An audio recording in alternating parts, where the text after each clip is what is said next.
You can't expect certain things and your life is down here and move a certain way. Like, I'm all for self-love and having standards and that, but like, you need to be humble in your life. Moonwalk, slide, you never been on a glide. In the back of the ride like Sean Paul. Told bro, give me the light. Just give me the light and pass the draw. Why you wanna smoke but don't know how to roll? With my totty ones, 2 fingers show from the other side, but she wants to roll. Yeah. Hello and welcome back to another episode of 0 to 60 on behalf of LDNLUX Entertainment. I'm your host, Rico Vondelle, and in this episode I have got Mr. RV. Come on, thanks for having me. Thanks for coming. My What's pleasure. good in the hood? How are you? I'm good still. I'm just being busy working. Obviously my mixtape's out in what's the day today? 8 days? 7 8 days now. What's today? Friday? A week? 7 days? A week. 7 days, so I've just been busy with that. But other than that, I'm good still. You excited? I'm good. You excited about it? Yeah, I'm excited. It's been a long time coming. Like, this was meant to drop ages ago, but you know, better late than never. Definitely, and it's definitely a mixtape, yeah? Yeah, it's a mixtape. Mixtape, Not cool. an album. Not an album. Mixtape. I've been, I got you on Snap. Your tweets are always popping up on my feed on Twitter.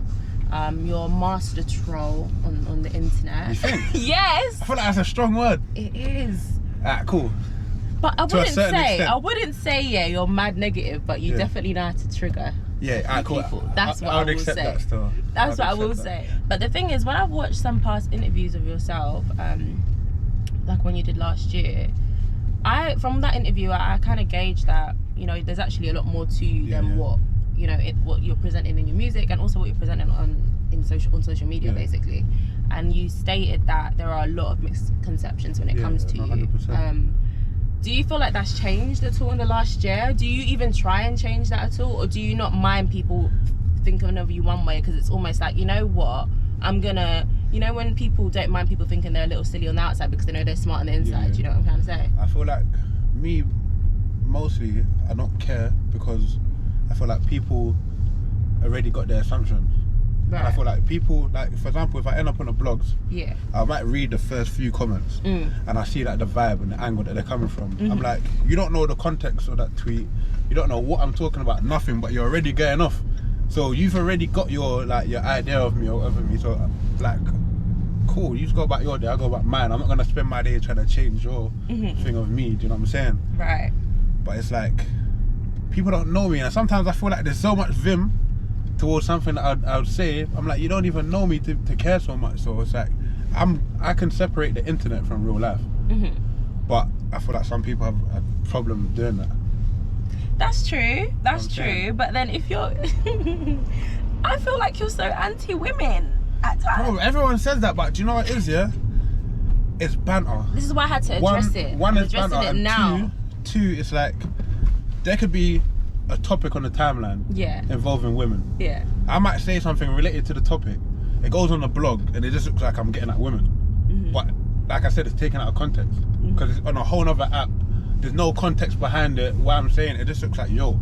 And I could put up 100 tweets in a day and one tweet about women is going to end up on Shea Bar, and then it looks like I'm Of course, because I know that's what's going to get all the interaction, isn't it? At the end of the day. I grew up with my mum and my sister. You know what I'm saying? The thing is, someone like myself, I understand it's banter. Like, I'm not going to take it to heart. Like, well, I know there's other people that might not be able to differentiate, you know, social media from your actual personality. Yeah. They might just take it at surface level and see it as you being you. Because men get bullied online by women as well. How do you guys get bullied? You know what I'm saying? Every day men are trashing all these things, so I come defending my guys and I hate women. Come on. Oh, you know, I try to control the net. Oh, controlling the net. Not on my watch. You know what I'm saying? Not on my watch. Shout out to man them. I'm crying. No, I'm gonna just, you know, don't get me wrong, yeah? On this don't get me wrong, I love women. Do you? I feel like you need to say that a bit more. I love women still, say it again. Say what you chose. I love women. You love women? Not all women though. What women do you not love? Pick me, cappers, you know, like people that are trying to force a lifestyle or chase a lifestyle or live a lifestyle that they don't know nothing about. Don't let other rappers and influencers and whatever cloud your head. You know what I'm saying? Okay. It's like, for example... Yeah, give me an example. For example, yeah, I had someone say to me, yo, I deserve the world and more. I asked you why. You can't tell me why. You just want the world. Is this like actually someone that you was gonna potentially take serious? Just okay. Yeah. Okay. You know where I'm going with for this. For the purpose like, of the tape, we'll say, yeah. Cool. But cool. it's like, you want X, Y, Z. But can you answer that question? I didn't say that though. Right. So do you think you're deserving of the world and more? I feel like from the person that I take seriously, yeah, because I'm gonna do the same. I'm gonna try to give them the same. You know what I'm saying? But I feel like there's a lot of entitlement, and people like put themselves on a pedestal, and they don't look at their life and what's really going on. Do you know what I'm saying? Where do you think that comes from? Do you think it's the internet? The internet, or do you think it's music? Female rappers? A bit of both. A bit of both? But between that and the internet, but you can't expect certain things, and your life is down here, and move a certain way. Like, I'm all for self-love and having standards and that, but like, you need to be humble in your life.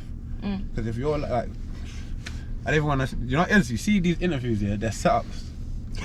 Because they'll quote you on something, yeah, and then you're done. You haven't said anything crazy. Like, for example, yeah, obviously everybody's got their little jobs and that. Like, just for example, you work in a supermarket. Yeah. You work in a supermarket, you live at home with your mum.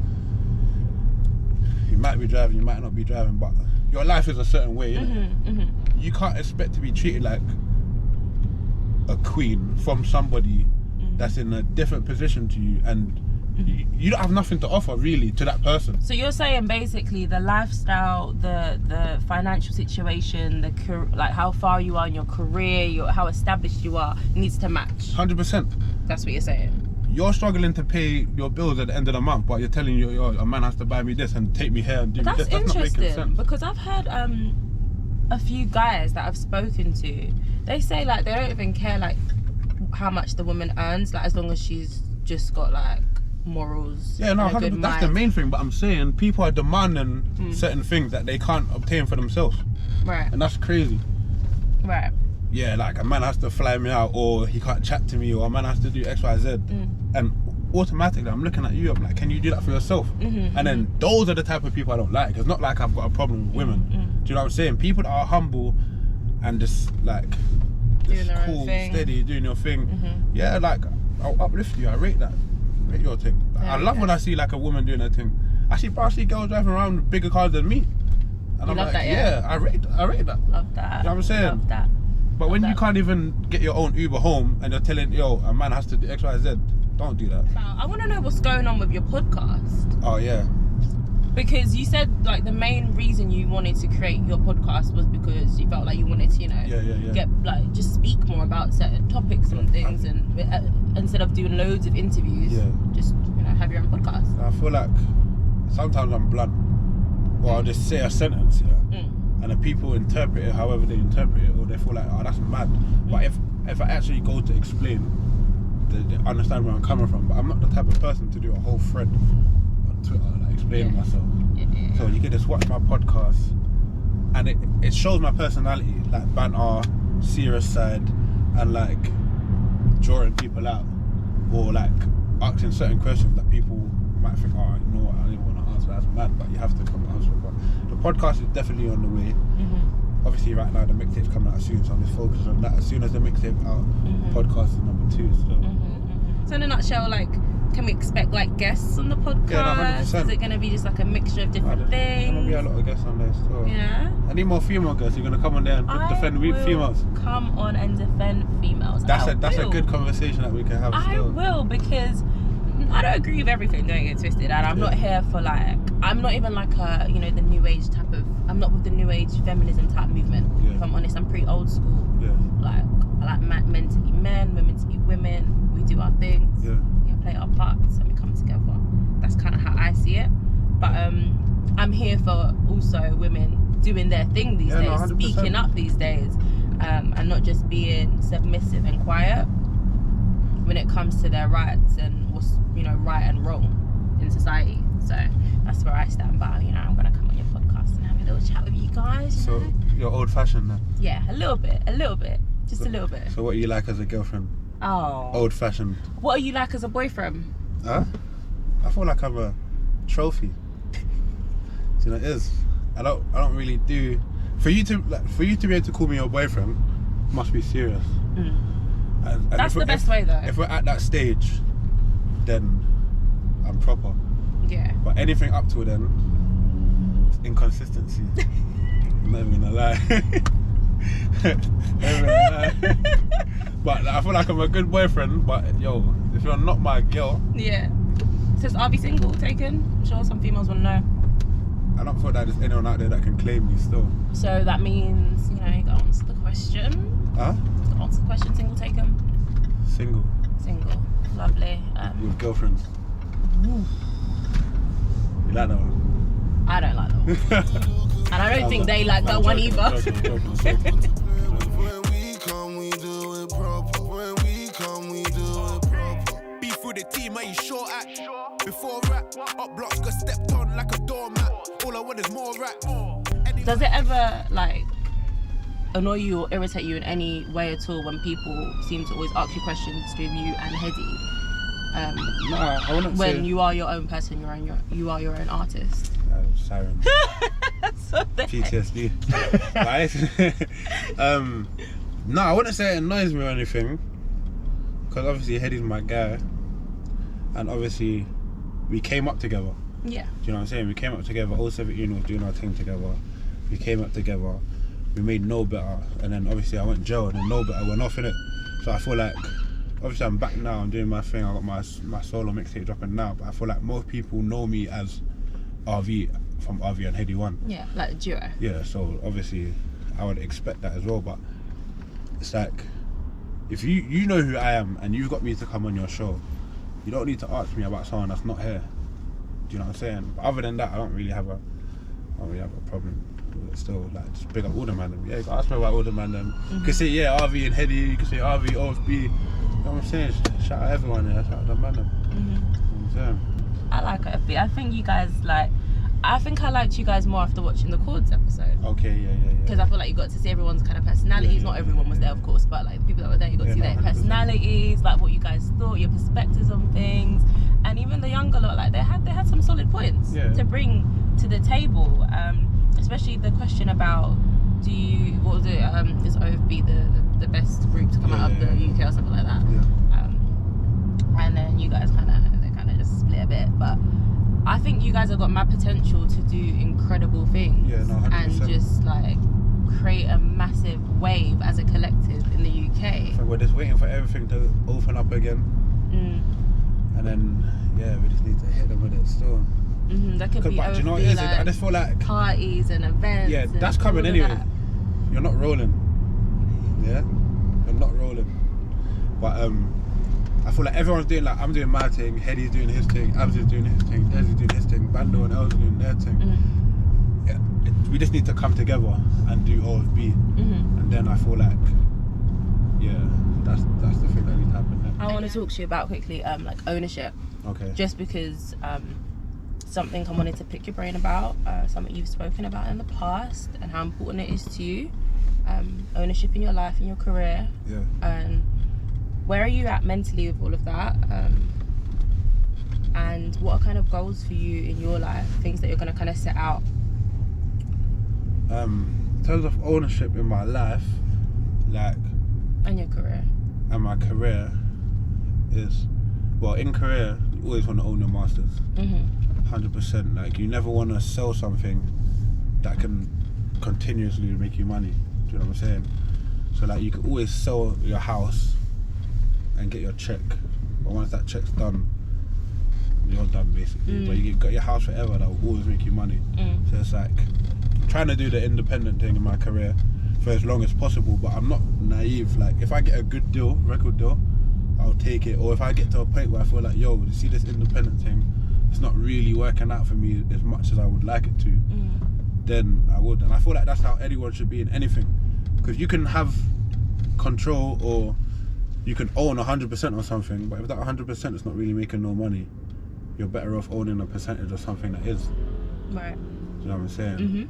But I just feel like in personal life, having a home that you own is very important, because I feel like a lot of people are got in the head that, yo, when I get money, the first thing I want to do is property. But I feel like nowadays in 2021 and moving forward, property is not much of as big as investment as it was back in the days. See, like when our parents were buying houses, it made sense. It's not that much of an investment nowadays unless you're like developing the property and stuff. But it's still good to own, because once you own your house, God forbid, you can rub out and go bankrupt, whatever. You're not homeless. It's true. You got your house, and you're always gonna have the house. You can sell it. You can rent out rooms or whatever. True. So it's good to own. I got you. But let's talk quickly about the mixtape. Yeah. So I saw some photos on your Snap the other day with you. I saw you with Rams, I'm sure. Yeah. Oh God, I can't remember the top of my head, but a few other people in the scene. Are those people that are going to be on the mixtape? Yeah, we was like recording us performing the songs. Oh, sick. And we got on the tape still, so yeah, Rams, Young Bane. That's it, Bane. Yeah. That was it. So yeah. Straight out of Tottenham, little fish, you don't want problems. We weren't gonna ride, but Broski said we gotta stop them. I'll let go for my hitter. Handle the pole like a stripper. My stomach, I'm hungry again. Got the passion, I'm working again. Got the range, the Merc crashed again. At the range, when we're crashing at them. I skip like that, I'm running it up. Now she wanna come through with her friends. And what do you really want people to take from this mixtape? Take it as me, like different parts of my personality and different parts of my story. So there'll be about, there's songs about like when I'm talking about stuff before music, about jail, how my life is now, where I see myself in the future. So it's different. So I was saying, I couldn't tell them what to expect, because I feel like some people might be expecting a certain type of music from me, which will be on there, but there's also other stuff as well. Is that like, you know, like hardcore drill? Hardcore drill. Yeah. But there's a bit of... Hardcore drill, it's different now, you see what's going on. I feel like drill is changing. You know, drip. Oh, you really came to just stunt on me today, sir. It's never than that. I'm just repping LDNLUX, you know. No, big up LDNLUX. I'm repping as well. Still. But RV came to just flex in the Dior. Now, you know what it is? I wear my brethren's clothing, so I had to do... What's that, the tracksuit? Yeah, the tracksuit. Yeah, it's nice. See, I got my stylist as well, who job luxury. You know what I'm saying? Doing my people proud. Definitely. Alrighty, I want to get into some fire questions. What's the maddest rumour that you've heard about yourself? The maddest rumour I've heard about myself, yeah, that I got slapped with an iPad. What part of your head? I don't know. But that's crazy, because you know what it is, yeah? You don't know if people believe it. And you don't know how many people have heard it. So there could be people, somebody could say to their bedroom, like, I rate RV, you know, and then their bedroom could come like, I heard you got slapped in the head with an iPad. And he's now completely put off you. Like, yo, just to put, yo, no one's ever slapped me with anything, no iPad, iMac, or nothing. Yeah, just disclaimer. What's the best fashion secret you've ever learned? Oh, getting rid of the boot cuts. Oh. I'm not gonna lie, they're trying to make a comeback and that. Certain men are doing it. Yeah, not the boot cut, yo, that's never seeing me again. If you had to wear one thing for the rest of your life, what would it be? Just one? Tracksuit. Oh yeah, I could have even said that. Even I knew that. Tracksuits. Right, what country would you like to visit? Do you know, I've never been to Dubai, you know. Oh my God, really? No. I've been in jail, or I've been working, I've never actually been there. I would like to go there. What's the one word that you use too much? Oh, I feel like I can say it for you. Steady. Steady. Yeah. Mate, that lingo. Yeah, just remember where it started. It's the Manham thing. I know South Youths always like to claim man's lingo. So you guys are claiming it, yeah? Yeah, everyone's using it, which is fine, just as long as man know I've noticed a lot of people are starting to use it. I see people's tweet, like it's in their tweets, like it's just becoming a part of the language now in London. I'm like, okay. Right, my next single is called Steady. The one that's dropping with the tape. The one where I was filming in the delivery thing. Yeah. Steady. Lobster, linguine, never feed the baddest pasta. She said her daddy is a pastor, and she don't cheat, but I wouldn't put it past her. Are you a texter or a caller? Texter. I don't like calls. So you, okay. Or voice noter? Voice notes. I do like a good voice note. Under or up to a minute. Ranking them? Voice note, text, cool. Fair. Mercedes or Audi? Audi. Thank you. Good guest. Thank you very much. And big up LDNLUX, of course. T-shirt. Rico Vondelle mixtape. Do not download that. Of course. Countless shavings, numerous beatings. I'm in the O, posted with demons. I get smoke, no chip.